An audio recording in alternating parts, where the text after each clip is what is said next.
Journalist మద్దగిరి ఆంధ్రప్రదేశ్లో exit polls నేడు విడుదలయ్యాయి.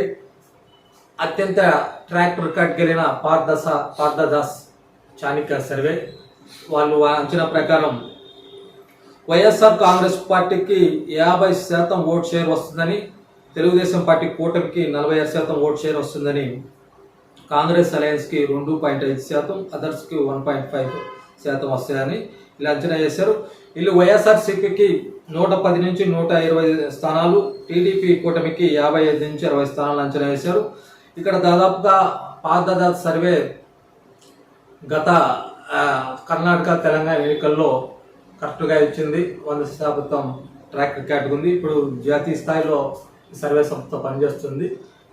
పార్థదాస్ సర్వే సంస్థ చాణిక్య ప్రాజెక్ట్ వాళ్ళు 110 నుంచి 120 స్థానాలు వైఎస్ఆర్ కాంగ్రెస్ పార్టీకి వస్తాయని, తిరిగి జగన్మోహన్ రెడ్డి ముఖ్యమంత్రి అవుతారని చాణిక్య సర్వే అంచనా వేస్తుంది.